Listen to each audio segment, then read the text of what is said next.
So we released Farmville, and for those of you who played it maybe right at the start, we didn't have but maybe 10 different crops then.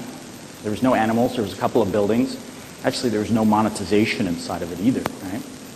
And so we knew we wanted to add farm animals, so I had a designer who come out of traditional games start working on it. I said, can you figure out the feature which is farm animals in this game?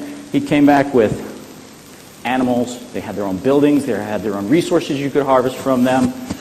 6 weeks of development. I'm like, my God, we don't have 6 weeks. This is a social game, so we've got to move fast. Is there something we can get in a day? Is there something we can get in a week, just something smaller? And instead we said, you know what, forget about all the complexity about special buildings and special ways to interact with the animals. Just give me an animal that walks around the board, makes a sound, and you can harvest milk like a cow. You can harvest milk from it. All right, well, we didn't even get that far because when we had the animal walk around, it caused too many out of syncs. So all we did was create an animal that stood there, made noises, and you can click a menu and get milk from it. A cow or you know, truffles from the pigs and things like that.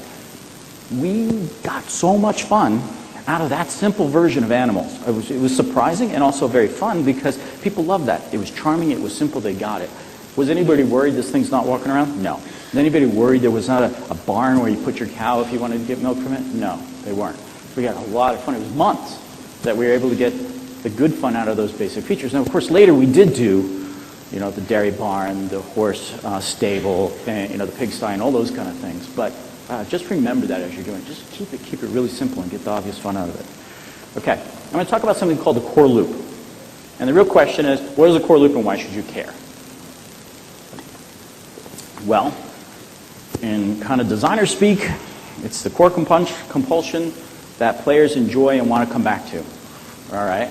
I like to say it's really the engine of the gameplay that's fueled by people's passion and interests and motivations, right? If you get your core loop right, you're going to have a good game. Let's look at a very simple version of the Cityville core loop, right? You've got farms that create goods.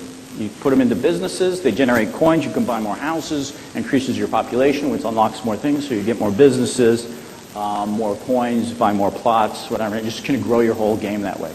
That's a very simple core loop. Unfortunately, it took us a long time to come up with that, but once we finally did and locked on it, and locked on the simplest version of that, we were off and running. We knew we could make a great game on that. Now, how do you know if you have a fun core loop? It's the moment your coders put it in there and you're playing that and you realize you forgot that you should have been testing it, instead you were playing it.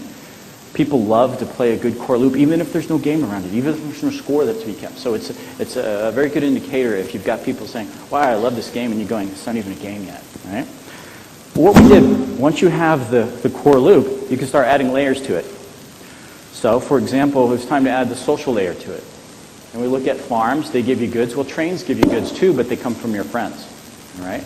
Businesses, well, franchises is the idea of a friend's business on your game board. Houses, well, okay, community buildings that your friends help crew. If we want to go further layer, we can add, or further step forward, we can add the quest layer.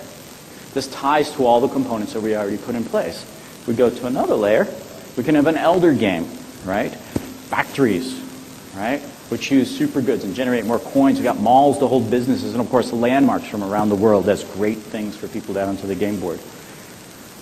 So basically, when you think about it, you got the right core loop. With the right core loop, you can build a full game around it pretty straightforward. So if you're going to focus on anything right away, focus on your core loop. Now, what if we change the core loop? A good one, you can add additions like, say, electricity or something like that. It's very, very straightforward. All right. So one of the questions I get asked all the time is this fun, or how do you know when something's fun? I mean, everybody can spend all the time to build it, and then they'll find out, well, it's not really fun. I mean, that's the easy part. How do you figure out ahead of time? And so I'll give you guys some of the tips and tricks that I know and learned through all these years about how to do that. And for those of you who are more technically minded, you know, I have some conditions which are necessary yet not sufficient to tell that. First one, we talked about large game design space. Next one is the game actually easy to understand? Another thing is if you tell your friends about it in a way that you talk about seeing a great movie, do they get excited? Do people who hear the idea start giving you more ideas? I say, are they contributing more energy to it? Right? So, and, you know, are there very specific details? You know, one of the things that I've seen game designers do is that they describe a game and think they've designed it. You know, I'll hear some people say, look, I'm going to have a crew mechanic, I'm going to have a harvest mechanic, I'm going to have really cool animations. I'm going to have this scoring mechanism that works like that. I'm like, those are awesome features. That's a nice punch list, but how do they work together? Right? I mean, how do they actually interact, and how is it going to be fun to do all these things? We've seen examples in the world where those can be fun, but is your version of it going to be fun? Too many moving pieces and parts packed into a small space. This was the mistake I made on the first game I designed all by myself.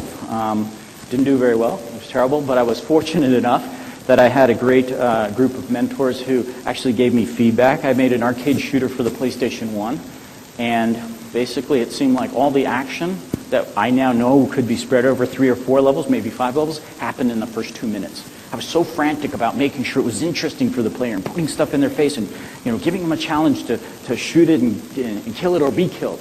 It was terrible. It was just like someone standing in your face yelling at you. And it's like, oh my God, it was just annoying, right? I can see that now. Then I thought it was the best thing since sliced bread. All right, so when I see that, I just kind of try to take a game designer and slow it down a bit, kind of talk to them about letting their design breathe and letting people have fun with the basic elements. Skipping the simple building blocks, we talked about that with the animals in Farmville. Trying to solve too many problems at once. I've seen some game designers effectively take a feature and turn it into a full game. Some of them, I think, hit the impression that this is going to be the only shot to ever do a game and the only shot to ever do a feature, so they want to make it the biggest, bestest thing in the world. In those cases, I just tell people to say, look, if this is your last game ever, okay, but chances are this won't be. So let's do this one feature so that we can get on to making even better games going forward. Let's get the solution to what we need now for our audience and kind of take yourself out of the middle of the equation there. I'm going to use a term called FTUI. That's first-time user experience. One of the things that I learned making Treasure Isle is that if you go and try to create your first-time user experience and it's not very fun, or you're having to invent new things to make it fun, chances are your game design's not good. And that's one of those learnings that I picked up over time because I saw it happen in a couple of other games. And so if you want to check and see if your game design is fun, or one of your games designers comes to you and says, this is what I think we should do as a first-time user experience, or as a game, ask them to do the first-time user experience and see if that really works and is fun. Okay, here's a very mechanical way to find out if your game is easy to understand. It's this concept. We used it exclusively in designing Farmville at the start. It changed later over time as the game got more complex, but it's called flows and screens, and I'll tell you what I mean. This flow, and don't bother trying to read what all the little boxes show, this is exactly what happens when you go to plant a crop in Farmville. It has everything about, player clicks on the tool, clicks the ground, the crop goes in it, the graphics change, and all that. It's very, very simple. You can see it. There's only one decision point in it. Did the player click on a ground that wasn't plowed? If he didn't, say, hey, you can't plant here, right? Very, very, very, very simple, right? Now, I made up an example because I didn't want to expose, something else that we were working on. But you can tell just by looking at this. I don't even have to fill in those boxes. You're like, oh my God, what is this? Imagine if you had to parse your way through it as either the game designer or the manager, or even more scary yet, as a player. And you're looking and saying, what is this feature? So if you have that, chances are your game design is not going to be fun and easy to understand, or your feature especially won't. So you want to look for something more like this. So what I tell people is go ahead and flowchart that out for me. Let me know how it actually works. If I see too many branches, turns, twists, and plot changes in the middle of the feature, chances are it's not going to be good. So I ask them to simplify it down. The other thing I use is screens, right? And screens just another word for wireframes. So this is the initial bottom bar, as we call it, the neighbor bar from Farmville. It's a concept for it. And when you look at this thing, I'm going to zoom in on a second on one little cell there, right? Look at it. Look how much information we're trying to pack into that little space. There's a rank. I don't even remember what that is right now. There's a Facebook picture icon. There's an avatar icon. There's a level. There's a player name. There's some score at the bottom. Oh my God, seriously? Seriously? This thing's only 64 by 128 pixels. That means you try to get a player's name in that, just across, forget about it. You try to get it across in 3 pixels high, it's not going to work, right? So if you're wondering out a feature, you see that somebody presents, ask them to give you a wireframe on it. See if it actually fits. See if it makes sense, right? You can save yourself a lot of pain and heartache by going through that. All right, so motivation. One of the key things I know about game design is there's a difference between internal motivation and external motivation. With Farmville, we found that people will click 144 plots 3 times or 482 times in a play session if they have something they really want to get. Lesson I learned with other games, and Frontierville is a different type of game. If you have a bunch of quests or hurdles for players to jump over and then give them a reward, at the end of the day, they're going to look and say, was that reward worth the effort? Two different gameplay styles. Figure out which one you are and make sure you understand it. Don't get mixed up and think about that you're one when you're not the other, because you're going to have a harder time. All right. Now, here's one of the things that people ask about all the time, the appointment mechanic or the harvest mechanic in Farmville. There's a lot of theories about why does it work, and I'll share why I think it works.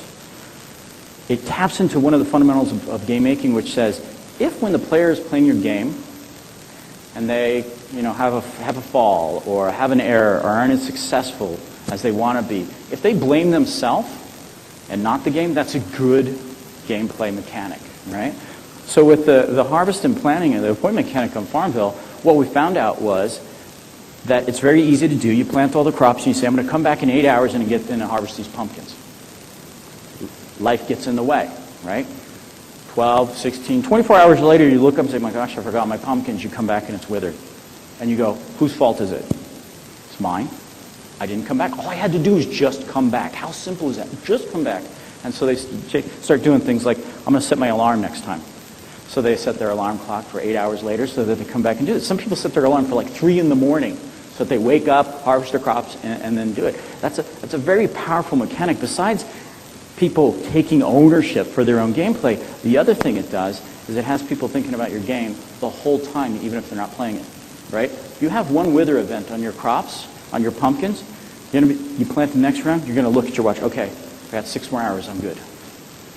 You look at your watch, I have 4 more hours. Okay, I'll be fine. 4 more hours, I'll probably be eating dinner. Got to make sure I have dinner be short so that I can get to my crops. Getting down to 2 hours, you're like, better start getting ready. 1 hour left, okay, I'm almost ready. Let me just sit and watch, right? So there's a very powerful mechanic there. But one of the key things is the wither part of it. You have to be able to give just a little bit, I call it the right amount of pain for missing the appointment you set for yourself. Now, we did have an example of a game where I think we went too far with the wither mechanic. It was called Fishville. When you come back, if you didn't come back in time, your fish would be dead. That was yucky. That was unpleasant and unfun. So, I just suggest, if you're going to have a wither mechanic, anything with eyes, anything that makes noises, anything that breathes, maybe not the best thing to wither. All right? So that's just, it might save you some time. I know we wish we would have thought about that ahead of time. All right. So, quick quote about art and sound. I've talked about simplicity. Make sure your game's visually simple. Make sure it's bright, fun, and approachable. And there's a trick I learned, how to make sure you get the good sound effects. For those of you guys who worked on games before, the process is typically this. You have your gameplay. You'll call a sound designer, say, I need some sound effects. He says, give me a list. You send him a list. You get the list of sounds back, little sound snippets. You integrate them into the game. It doesn't sound good. And you tell the guys, say, this really true conversations like, well, when you click on this object here, I want it to be more like a boop than a beep. And the guy goes, all right, I think I got what you need. He gives you another sound, and you go around 3, 4, 10, 100 times going, okay, it's not working. The trick that I learned is just create a little movie of your game and send it to your sound designer and have them Foley it like they're going to put sound effects on a movie. What happens there is that you skip past all of the problems of these sounds don't sound good together, or, wow, I noticed that when I click on the thing to generate some coins, it makes this nice sound that lasts 3 seconds long, but unfortunately, I do it 100 times in a minute. That's just too much sound happening, right? So there's a key trick of just say, do it, save yourself some time and all the learning and pain I went through. All right, a few words about metrics. Yes, it's an art and it's a science. I like metrics because actions of players speak louder than words. I've done a lot of focus group sessions. I've heard everything from, we want everything in your game, to I want you to make a whole different game instead of the one that you're talking about making. I use metrics to help clear past that, help clear past the mental fog that happens when you bring gamers in to say, what do you think a game should be? What do you think the game should be about? I also use them to inform design decisions. And I'm not going to go through it, but if you don't know the metrics of virality and engagement and retention, just go look them up on Google. They're all there. Make sure you understand and know about a funnel. One of the things that we teach everybody that comes into Zynga is how to use it, how funnel really works. Here's a real simple example. These are fake numbers. But if you know the funnel of gameplay, how many people start your game, and then how many make it through the feature, and how many new virals are generated from it, and how many new players come, you can maybe spot some problems and why your game's not working. If you see this fake example